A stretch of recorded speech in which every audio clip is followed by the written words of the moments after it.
What's up, guys? Rather than make predicts or do a video like that, I figured I wanted to go over this game from last week because it was my favorite game. To kind of take you through my thought process, maybe some plays where I might have done a little bit differently than these players. I just remember watching this game live. I feel like everyone thought that Deckham was gonna lose this game or he was in a weird position, and maybe just some plays that I would have made differently.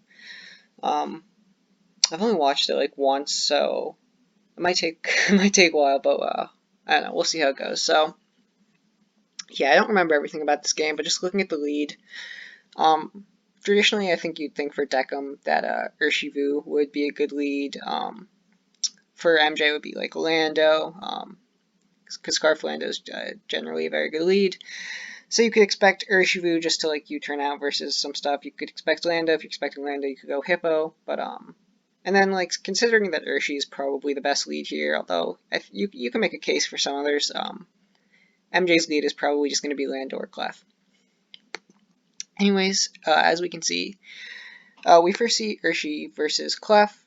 In this position, traditionally you'll see the Urshivu U-turn, and that can help the Clef user determine right away if it's banned or Scarf. As we see here, he pulls the double swap. Usually you'll want the U-turn damage, but in this case, it could be better not to click U-turn here if you don't want them to know if you're banned or Scarf yet. I don't think Deckham would be worried about like a speedy Scarf Clef set because that's pretty bad. If you're gonna run like Scarf Trick, you're usually gonna want to be max bold. Another reason that you might not want to U-turn is if you're fearing like Rocky Helmet, but I think the best reason that for him to do that is just if he doesn't want to reveal if he's banned or Scarf quite yet. Anyways, now we're going to get the Pex Clef matchup. Traditionally in this situation, if you're lead Clef, you're probably going to be Stealth Rock, Knockoff, Softboiled Moonblast. So right now I'll expect a Knockoff or Moonblast from MJ, and we can see that he does Knockoff. From this position, Toxapex will almost always Knockoff, Cuffable will almost always Stealth Rock. And that is what we see. After this, we get a pretty common situation in OU where you get like Pex versus Clef, and the Clef user insists on staying in for a few turns. If you want to save time, traditionally in this situation, the Clef user will eventually switch out because it doesn't love being PP stalled. And in this situation, you'll probably see him go into Slowbro or Blissey. Although Blissey does like to preserve its boots, so traditionally you'll like it to see you'll see it go Slowbro, and you kind of want to see the Pex user just spam Knockoff at this point in the game. The only reason that you might want to keep Clef in is if you want to chip Pex down to 50 and then make him recover one turn. If you can force the recovery, I mean, you do get you get to save yourself like a turn, which can be useful, and that would be the one reason to stay in. Although usually, in the interest of time, I'll switch directly into something like Slowbro. As we can see, MJ does stay in here. We're probably going to get him spamming Knockoff or chipping it like with Scald, something like that. Skip a few turns. So eventually he realizes I have to go into Slowbro, and then Deckham makes an interesting choice here, which I didn't necessarily agree with. Instead of recovering, which he could have, although at this point, like, usually I'll spam Knockoff until I'm down to like 40-ish. I mean, really depends. Like, obviously his Magiarna switch-ins are pretty rough, so he wants to preserve the health, but he makes an interesting swap to Hippo here. So his reasoning was he doesn't care if Hippo gets knocked, which is fair because rocks for him are more important this game. Right now, this is like, I think you can usually assume Slowbro is boots, but like sometimes it's not. But for this matchup, it's particularly good against Landorus, which actually has a pretty decent matchup against his team. So he's figuring he's just going to switch into Clefable, take the knockoff. Instead, Slowbro comes in, and I think this is like where one of Deckham's misplays come in. Most players in this situation are going to press Stealth Rock. The thing is, like, when you have Slowbro versus Hippo, especially versus this team, like, if he scalds here, you know it's going to do 50 or more, especially if this is defensive, which looking at his team archetype, it's going to be pretty defensive. Once he scalds, you're not going to be able to slack off against this, obviously. And then you look at the rest of its team. I mean, Blissey Toxics it. This is faster and can Moonblast. This Earthquakes or Nox, like, this can hit Floor or Flash Cannon. So you realize, like, yeah, you get your Stealth Rocks up, but what's the cost? I mean, the benefit is obviously chipping down Lando, which your team may struggle with, but the cost is pretty much your Hippo. You have to figure it's going to be pretty hard to recover it late game. At this point, if I'm Deckham, I probably don't think that the trade-off is worth it, and I'm going to go Hydreigon or, Hydreigon, Magearna to threaten it, or Clefable even. Um, yeah, at this point, he decides he wants to take rocks, which a lot of players will do. MJ is obviously going to press Scald here. He has no reason to press anything else. And yeah, he does choose to go for rocks, which is probably a play that I didn't really agree with. As you can see, it does a lot. And he's not even leftovers, which means he's going to be Rocky Helmet. Then he makes the play into Hydreigon. I think MJ makes like a bit of an unnecessary call there, going for a future set. I would have tried to fish for the Scald Burn, considering, I mean, now he threatens him out with Dark Pulse. And you can expect Clefable or Blissey. The hard swap into Urshifu is very, very safe, though, because there's almost no chance that Slowbro wants to stay in on Hydreigon. So you do see Deckham pulling the double swap here. You see Blissey comes in. It's interesting because MJ, especially if this is banned, we don't know if it's banned or Scarf right now. Especially if it's banned, it does threaten his team pretty heavily. There's almost no chance he presses close combat here. You're expecting either Wicked Blow, U-turn, or Poison Jab. And MJ chooses to make a pretty risky play here that does pay off. So he switches Slowbro in. So at this point in the game, if I'm Deckham, I'm almost assuming that it might be Colbur, although we don't know for sure. Again, if you're looking at this team archetype, it looks pretty weak to Heatran, Magma Storm, like taunt sets. So it's between, I feel like it's between Colbur or Shed Shell at this point. Although as you can see, he does make, like, at this point, he doesn't know if he's U-turn. So MJ makes a bit of a call here, saying he's not going to press Wicked Blow, assuming that he's probably just going to press U-turn. But again, he hasn't revealed U-turn, so I think MJ makes a bit of a risky call here that does pay off by going into Slowbro, which can, this can do a couple things. One, if he does press U-turn, it works out pretty well. Another thing is it maybe makes Deckham think that he is Colberberry and he's using it as a scout. Either way, it works for MJ. A bit risky, but it did work out. Now we can see him going back into Hydreigon. We can see Deckham's getting caught into a bit of a cycle here where he's going to be able to keep going Blissey, putting on pressure with Seismitoff, stuff like that, and only like Urshifu is threatening right now until he's able to get Magearna in later in the game. And I think he does waste a bit of a turn here. Like, there's no chance that Slowbro's ever staying in, but he does opt to press Dark Pulse. Next, considering like Toxapex isn't a great switch into Seismitoss considering its HP is low, he's going Clef here. So immediately we see that Clefable takes 75, and it's not leftovers and it's not Rocky Helmet. So at this point, MJ has to assume a couple things. Either it's Trick Scarf or Trick Sticky Barb. I'm not sure what other items. It could be, I guess, Life Orb. But offensive Clef doesn't seem great on this team considering he needs a defensive check to something like Urshifu. So at this point, if you're playing something like this, you're going to be assuming it's Trick Set. I'm not sure if MJ, if this was a public team or anything, but MJ makes a good call. He definitely doesn't want to get tricked with Blissey, so he's going to be going hard Magearna on this.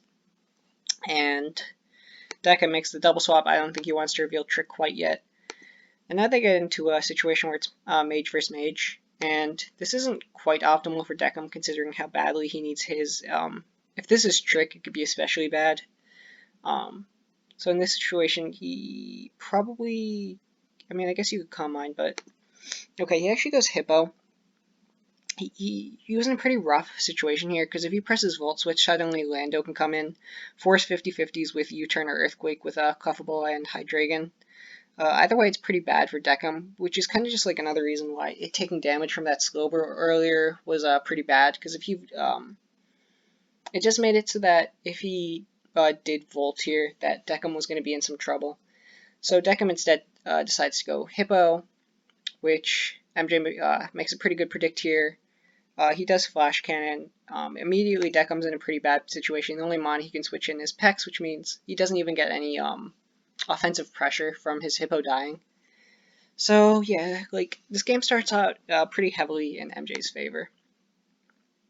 Again, I'm already 10 minutes in and we're only 15 turns in, so hopefully I can make this not too long, but I wanted to take you through like all my thought process for this game. So we get Clefable, he's forced to, like, he can't pull a double swap here, too risky.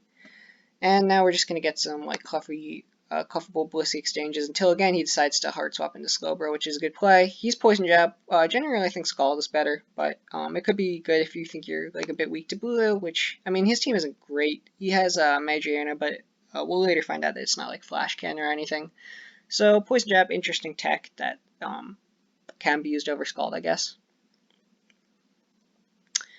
So MJ, I mean, he does a real Shed Shell, so now we know it's not Colbur, so we do know the earlier swap was a bit risky, but probably a fine play, or it did work out anyways.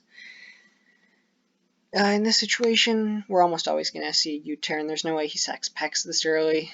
And the thing is, this is why I don't love Trick Scarf Clefable. Like, if he was Leftovers or something like that, he could easily switch it in through the U-turn or even Earthquake, I think, relatively safely. Instead, he's Trick Scarf. Like, if he gets U-turned, he's just going to keep taking chip over and over again. And he's kind of forced into like a weird situation here. And he does have to go Hydreigon. MJ U-turns, and this is where I think MJ's first misplay is. So, Volting here is fair, right? Like, you could be like, does he have a reason to sack Hydreigon? And like, the thing is, if he volts, you're getting into this weird situation where you're volting, like, and then forcing the 50-50 between U-turn and Earthquake. And Deckham, like, he makes a risky play here, but I also think it's kind of like one of his outs. I think MJ kind of gives him an out here by not pressing Floor Cannon. Like, if this comes back in, it's coming back in around 18 or 19% health, something like that. It's not even a great position to take something like a Scald. If I'm him, I floor here. Worst case, you go back into Blissey or Clefable or something like that. And you really don't lose too much momentum, I think. So in this position, like, it's definitely not a misplay. I do think he gave up some momentum by not flooring here. Like, in this position, I generally would hit Floor Cannon. He doesn't. Deca makes the play to stay in. He roosts. MJ's going to Volt, and it does work out pretty well for him.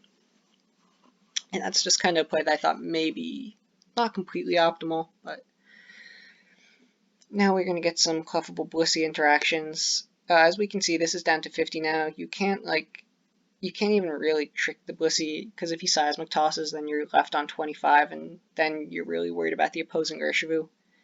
So he's kind of forced to Soft Boiled, and then he's going to be trapped into Choice Scarf, or, like, if you're assuming it's Choice Scarf, which I think is relatively safe to assume at this point, that he's forced to Soft Boiled, which is just like another reason why. I'm not saying it's a bad set, because it's really not. It's just like, it can put you in these weird positions, and this is just kind of like how MJ was building up momentum early game.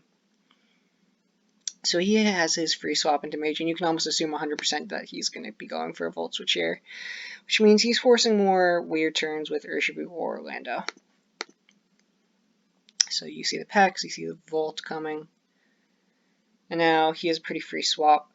In this position, he chooses to, if I'm him, I think usually I press, if I have Poison Jab, I probably press it here. We know that Magiarena is pretty much out, so you don't want to take a Combat or even a Wicked Blow. Instead, MJ does opt to Wicked Blow, or Combat. Okay, yeah. I mean, you won't press Wicked Blow, you press Combat in this situation because it hits everything, and it would kill Pex. So, it was between Combat and Poison Jab, not Wicked Blow and Poison Jab, but, yeah, he makes an interesting call here where I think at this point he's pretty sure that it's choice locked. So he makes the call saying, you're not going to Moonblast me and lock yourself into, like, Deckham's probably felt like trapped into his choice item this whole game, and he's like, yeah, I need to get rid of this. So it's, like, it probably appears super risky by MJ at first, making the call to stay in, but if he realized that he was, choice locked, he probably figures he wants to get rid of it at this point. And now Deckham's in a really weird situation where he has to like wonder if this thing's Poison Jab or not, because if it is Poison Jab, then he's forced into another weird situation. And at this point, MJ can safely reveal it because turns out that he does have it. Deckham didn't really have a great swap there, and at this point in the game, I mean, MJ is so far ahead. The only thing that's even remotely chipped is Slowbro. Toxapex is low. Hydreigon's going to be coming in around 60s. So at this point in the game, it's kind of hard to see where, how Deckham comes back. I think obviously how he comes back is this Magriana, which we're going to find out is CM Drainicus, Thunderbolt, Focus Blast. Something you're going to learn about this is that it 1v1 Blissey pretty well, even from super low amounts of health. I think it was at 42 at one point. We're going to see later. So this is a weird situation for MJ. I think something that is going to end up costing him the game. He goes Blissey a few times on this, and it's just not going to work out. The first time he comes in, I think he tries Mage. I think something that he needs to realize in this matchup is lefties is what's going to be killing you on this Magriana. You don't know if it's Flash Cannon yet, but assuming it's lefties, they're generally going to be a Pain Split set, or generally they're not going to be Flash Cannon. He makes a safe call, which I think is a safe-ish play first, which I think is fair. Actually, from this position, seeing that it's lefties, you're going to assume it's probably not going to... You assume that it's going to floor cannon because Deckham's so low on momentum, and MJ makes the relatively good call here and goes Lando. And I think that's fine for the first time, but we're going to see it's going to cause more issues later, and I'll say what I think I might have tried to do first. Anyways, he Calm Minds. I think this is a turn where MJ is going to misplay again.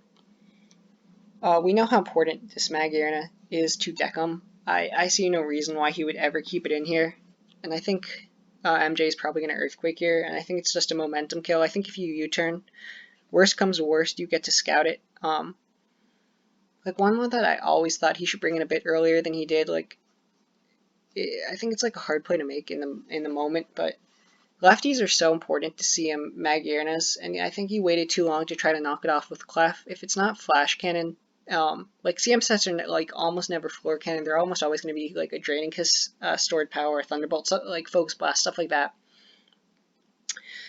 So yeah, hard to say in the moment. If you U-turn and he decides to make the risky call and stay in, I think you can go Clef and try to knock it off at that point, and then you're going to be in a much better position versus a late game. Instead, he opts to Earthquake. I think that just took away some momentum. He's in a good position, so it's not a killer at this point, but let's say he U-turns, then he gets to go back into Urshifu. Clefable's low, he gets a free combat, he gets a free kill. Pex will be coming back in around 32, if I remember the roll from the calc, just versus Scarf Urshifu versus Pex, I want to say it's 17 to 22 or something, so it's not taking 2 combats. He's going to lose another Mon here, and then you have even more momentum. He opts for the safer play.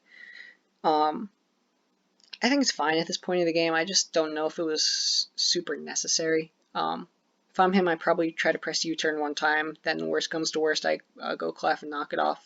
Or you could even go something like Mage, but we can see that doesn't work out too well later in the game.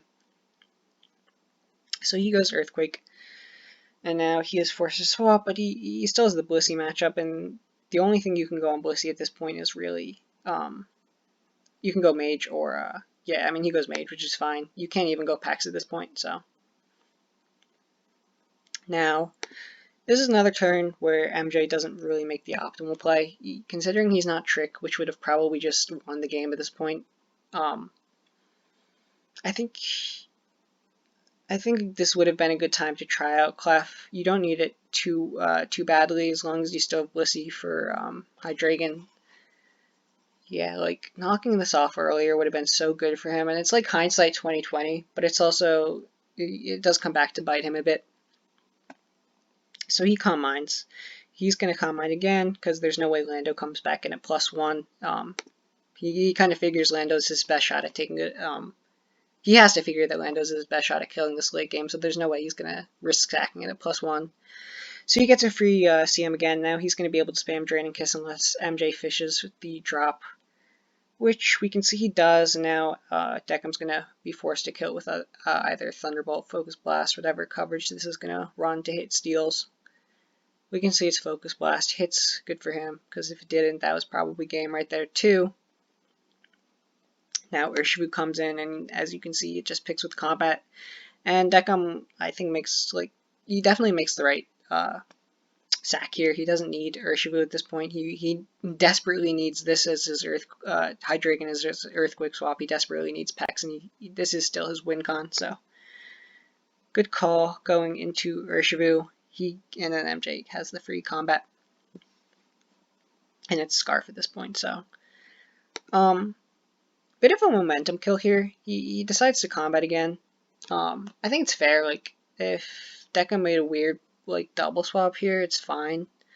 But Slowbro would have been coming back in around 40, probably 48-ish, and then I would take the poison. But then you get a free teleport or a future sight.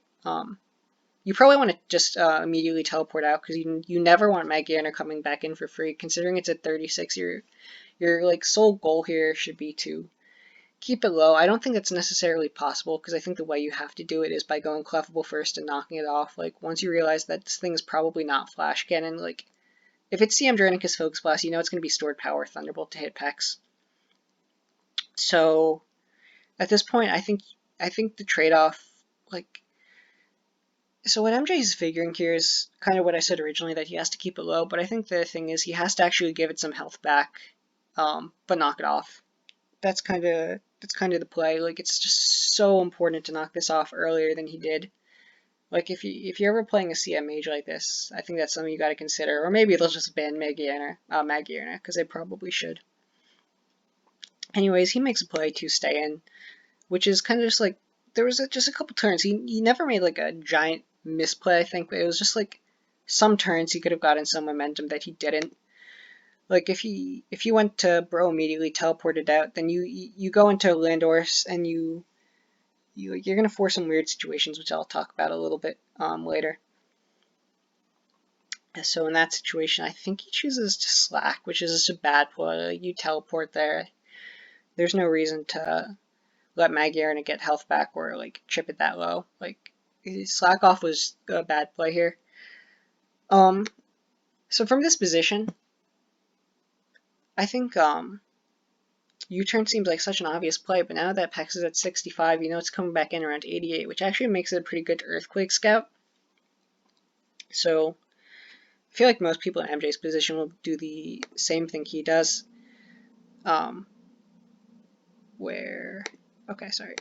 So I think most people in his situation will make the same play, where they teleport out, then they're going to go Landorus, and they figure they're not going to let me kill this.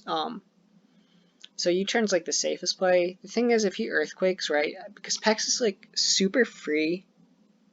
If you get crit, obviously you're going to lose anyways, but Pex is so free in that situation, whereas taking the U-turn with Hydreigon is not free at all, that Earthquake is a better play. The thing is, if you Earthquake, then you force a 50-50 where you Earthquake again, or you go Urshifu. If you Earthquake, double out into Urshifu on the switch to Hydreigon, combat just picks one. So U-turn probably seems like the better play here, although I do think Earthquake is the better play, considering that this thing is almost full. And he makes the play to go Pex, which again works out for him. He's playing this pretty rough situation pretty well, I think. Now he's down to 11, he can't stay in, which means he's going to be forced into something. And yeah, at this point, eventually you're going to get the knock on Blissey, because Clefable just doesn't want to stay into this matchup. So we see the knock. Then you see Seismic Toss is just above 3-hit KO for Pex, because yeah, that's just how it is. Eventually he's going to get the boots off. He goes Bro. Recover here. Again, you can either Slack, but Magiana gets a free swap, so the better play is just to teleport. And the whole thing is that MJ should have been going into Clefable earlier. Again, hindsight 2020. But yeah, it was kind of just a tough situation to be in, I think. I think the Blissey swap seemed pretty fine at the time, but you're gonna realize that this thing can actually beat Blissey from almost any health as long as it's above like 40s probably, or like, I'm not sure the exact percent even. Like, when I saw Blissey come in at this point, I kind of figured that it could win. So, you could like technically say it's a misplay, but it's also pretty hard to gauge, I think. I think the misplay probably came when you realized that I'm not going to 1v1 it, and instead of switching into something else and just sacking maybe something like Slowbro or you don't want to sack Urshifu just because it's going to get too much health back, but like, he makes the decision eventually to soft-boiled because he figures he needs Blissey, which I think is fair. But once he's soft-boiled, you have to realize that Magikarp is just going to keep getting more and more health back at this point, and it's not optimal for him at all. He's not getting anything out of it. He's not even getting the knockoff, which is just like, yeah, it's just why he should have gone to Clef a bit earlier. But again, it's kind of like hindsight 2020. Like, Deca made a play where I thought he should have Calm Mind one turn earlier, and he didn't. But he's able to get the knockoff, which is super important. But he also made the risky switch in. Like, a Focus Blast hit there, he never would have been able to get the knockoff off. Just another reason why he should have been going into Clef a little bit earlier. Now it has, instead of like, yeah, it just has too much health at this point. And now, now he has 2 Mons down, and like, he could have preserved Magikarp earlier in this game. Now he's lost 2 Mons, and instead of being like 40, it's at 70, which is, it just turns out to be just a little bit too much. I think he makes another misplay here. Defog seems good at first. It seems more beneficial to him considering Blissey's going to be on 56, and every time Lando comes in, it's taking chip. The thing is, at this point, the momentum would have been really nice if he's Earthquaking, and then like, now Earthquake into an Urshi double, combat might not even 2-hit KO. I'm not sure if removing rocks there was the right play. I think momentum was just more important. I see where he was coming from. He wanted to get rid of the hazard pressure. Just probably not the optimal play. Yeah, I mean, we can go through some more of these turns. Like, MJ's whole late game plan seems to be, I'm going to stall out Drainicus until it can't recover anymore. It kind of just turns out like it's just a little bit too late to pull that off effectively. As you can see, Earthquake's only doing like 58. So without the rock pressure, you might be able to force some mind games with Wicked Blow over combat, but it takes away the option to just combat on the switch-in. So, yeah. Again, like, this game pretty much came down to a few key momentum-based turns, which were in hindsight pretty tough calls, but yeah, I mean, at this point, the thing is, like Thunderbolt, Focus Blast, all that chip's just able to pressure Blissey a little bit too much, and yeah, at this point, it's pretty much just a lost cause for MJ. He sacked Urshifu, which he probably didn't need to do. I'm not sure if Slowbro is as important as Urshifu for pressuring stuff at this point. Without Urshifu, I think he's still figuring his win con is to be able to 1v1 the Magikarp with which only has 3 in 1 at this point, 3 Drainicus's, 1 Focus Blast, but yeah, at this point in the game, it was, I'll skip ahead a bunch, but it was pretty much over at this point. And that's kind of how it went. So yeah, it's not like any of them is played. I thought it was actually a pretty fun game where Deca made some key right plays, and yeah, it was just a bunch of small things. But anyways, good luck with your matches this week, guys, especially those who are 2-2, and it matters a lot for them.